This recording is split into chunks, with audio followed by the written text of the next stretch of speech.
大家好，我是小薇。距离上一次12月23日更新小洛西事件的视频已经过去20多天了。这20天的时间里，事件没有沉寂，反而迎来了多个关键转折点。官方整改是否落地？家属又掌握了哪些新证据？争议核心的医疗鉴定又有了什么新动态？今天咱们就把镜头对准2025年12月23日至今的这一关键阶段，把所有全新进展一次性讲透，带你看清事件背后更复杂的博弈与真相。先快速回顾一下上一轮视频的核心结论。截至12月23日，官方已初步认定医疗团队存在4大过失，相关责任人被处分。尸检报告显示，医院术前冠状窦型房间隔缺损诊断不成立，且手术存在未缝合窗口等操作问题。而接下来的20天，所有进展都围绕真相核查、责任认定、制度整改这3个核心展开。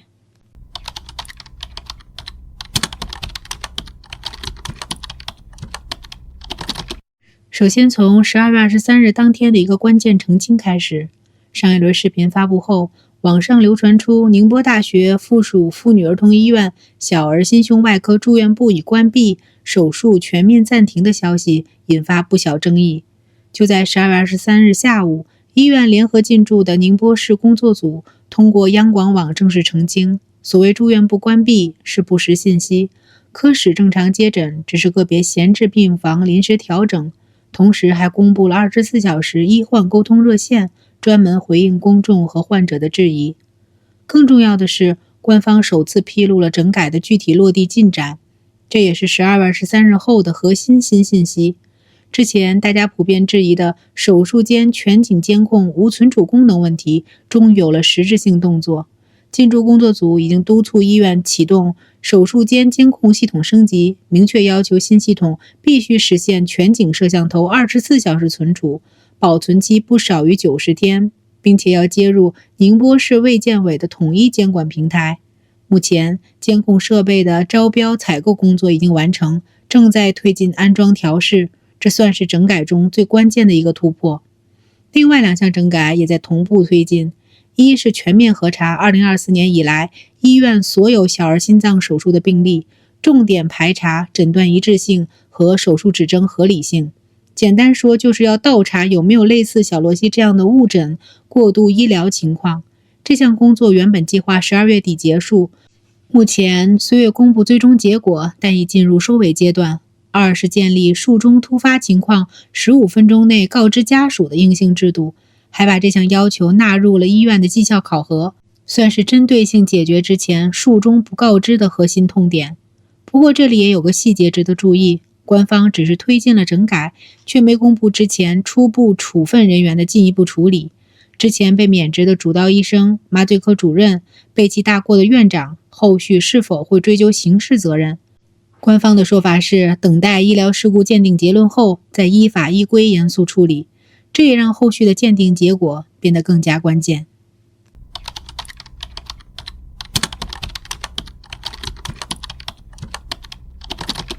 在官方推进整改的同时，小洛西家属的维权行动也进入精准举证阶段。12月23日后，连续放出2个重磅新证据，每一个都直击事件核心。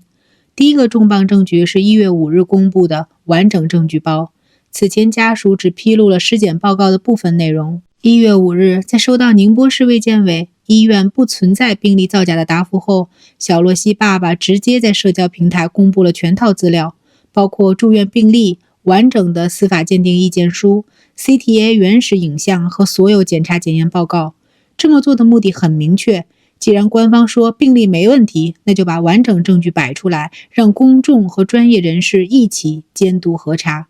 这份完整资料里有2个新曝光的关键细节。一是手术记录里写着拆除首次手术补片，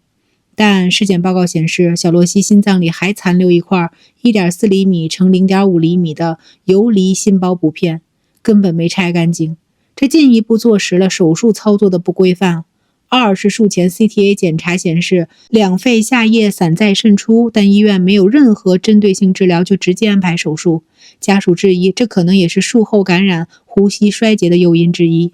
第二个更有冲击力的证据是1月8日发布的医生宣布死亡时间视频。视频清晰记录了主刀医生在22点03分就明确向家属宣布小洛西死亡，但医院的病历上却记载22点20分患儿心率120，呼吸平稳。两个时间点相差17分钟，死亡状态和平稳状态完全矛盾。小洛西爸爸在视频里质问，孩子22点03就没了，22点20的平稳数据是怎么来的？这不是造假是什么？这个时间线矛盾瞬间引发全网热议。要知道，死亡时间是医疗纠纷里的关键事实，病历记录和实际死亡时间不符，要么是医护人员事后篡改病历，要么是护理记录形同虚设。更关键的是，之前争议的手术间全景监控无存储，刚好无法验证这个时间段的真实情况，这也让家属更加坚定了先核验病历真实性，再做医疗鉴定的诉求。除此之外，家属还曝光了一个维权新困境。12月21日，小洛西父母发现自己的个人隐私和就医记录被泄露，网上出现大量不实爆料，对他们进行指责。无奈之下，只能再次报警。目前，公安机关已经受理，正在核查信息泄露的源头和传播链条。一边要举证维权，一边要应对隐私泄露和网络攻击，家属的处境让人揪心。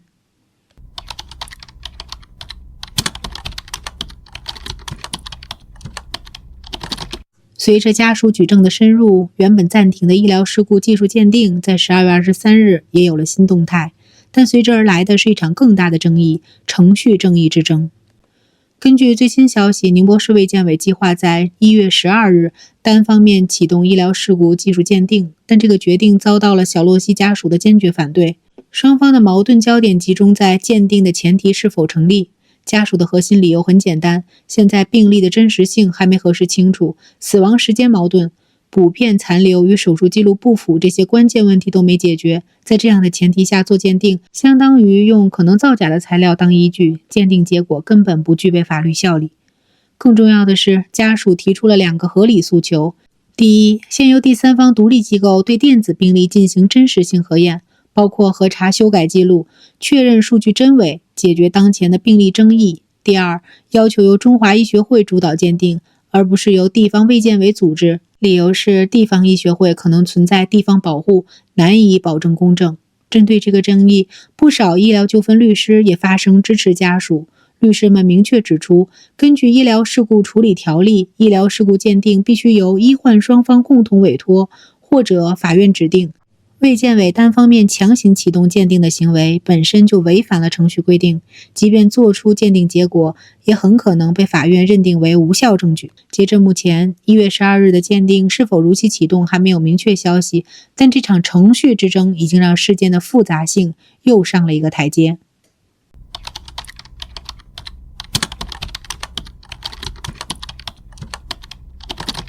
12月23日后，关于小洛西事件的医学争议并未平息，反而有更多来自临床一线的医学专家和医事法学专家加入讨论，从手术必要性、医疗操作规范到行业制度漏洞，提出了一系列直指核心的质疑和呼吁，让事件的专业讨论更具深度。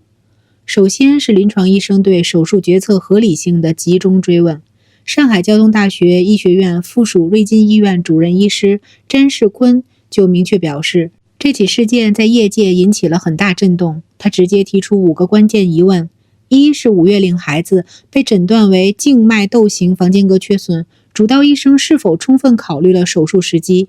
？2是否可以等到2到3岁再手术？3是病情是否严重到必须立即手术的程度？4是术前是否进行了多学科会诊？5是面对疑似疑难病情，是否应该暂缓手术或请上级专家会诊？这5个问题精准戳中了事件的核心争议点，也道出了不少业内人士的困惑。江苏省肿瘤医院的姜志医生也从临床规范角度发声，他认为从患者症状来看，即便缺损尺寸较大，也未达到急诊手术的标准，完全可以先观察，让家长充分考虑后再做决定。同时，他还直指一个关键问题：手术医生应当对自身能力有清晰认知，若无法胜任复杂手术，就该建议患者寻找更合适的专家，而不是拿患者练手，更不能在术后篡改病历掩盖问题。除了临床医生，医事法学专家也从制度层面提出了针对性呼吁。12月24日，全国高等院校医事卫生法学教育联盟发布专家法律意见书，专门针对小洛西事件暴露的手术室监控缺失、术前告知不充分等问题，呼吁通过立法明确要求，对4级手术、重大侵入性操作等高危医疗行为必须进行术前谈话全程录音和手术过程全程录像，且这些音像资料要纳入病历系统统一管理，长期保存备查。北京大学医学人文学院副院长王悦教授作为核心专家，进一步解读了这一呼吁的必要性。他认为，手术全程录像是医院的法律义务，若无法提供录像，就应视为医院存在过错。而且这种方式早已在发达国家普及，国内也有3甲医院推行10余年4级手术录音录像后实现零纠纷的成功案例，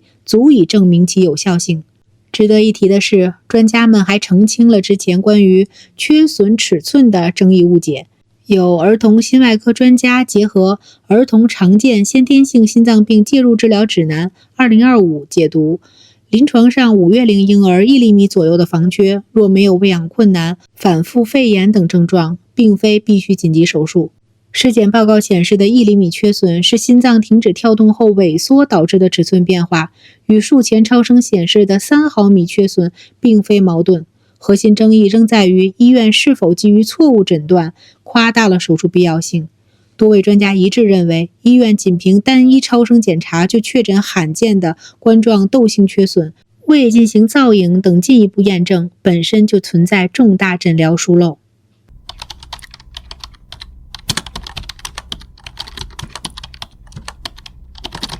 12月23日后，事件的影响也从个案追责延伸到了行业反思和制度完善。2个延伸话题同样值得关注。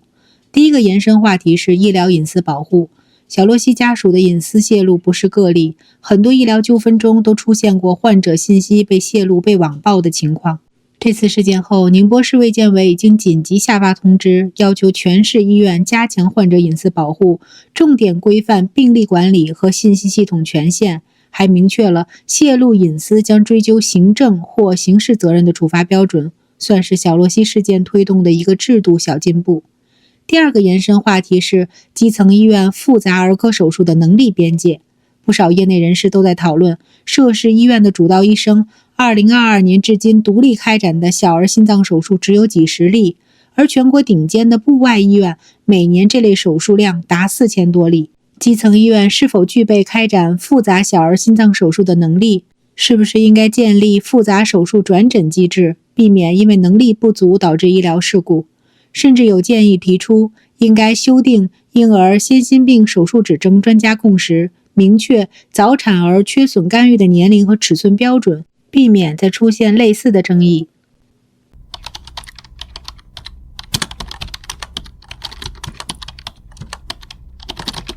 最后，咱们梳理一下接下来最该关注的4个关键节点，也是我之后会持续跟进的内容。第一是1月12日的医疗鉴定是否真的会启动？家属如果坚决反对，会采取什么法律措施？是申请行政复议，还是要求法院介入干预？2. 病例核查和隐私泄露调查的结果何时公布？会不会查出更多类似的误诊、过度医疗案例，或者明确泄露隐私的责任人？3. 法院的医疗损害责任纠纷诉讼何时开庭？家属公布的死亡时间矛盾视频、完整病历资料会对庭审产生什么影响？4. 医院的监控系统升级何时完成？会不会有其他医院跟进这个整改要求，推动全国范围内手术室监控强制存储的制度落地？小洛西事件走到现在，已经不只是一个家庭的悲剧，更成了检验医疗行业规范、推动制度完善的一个窗口。我们期待的不是简单的处分几个人，而是真正查清真相、追究责任，并且通过这个事件堵住医疗安全的漏洞，让更多孩子的生命得到保障。今天关于小洛西的最新进展就为大家梳理到这里，之后我会第一时间跟进这上面4个关键节点，有新的消息我会尽快更新。大家有什么想说的，欢迎在评论区留言讨论。觉得视频有价值的话，也请记得点赞、关注、转发，让更多人关注这个事件的后续。我是小薇，我们下期再见。感谢大家观看今天的案件解析。如果您喜欢我们的内容，别忘了点赞、订阅小薇说案，打开小铃铛，第一时间获取最新更新。有什么想法或想听的案件，也欢迎在评论区留言，和小薇一起讨论。我们下期再见。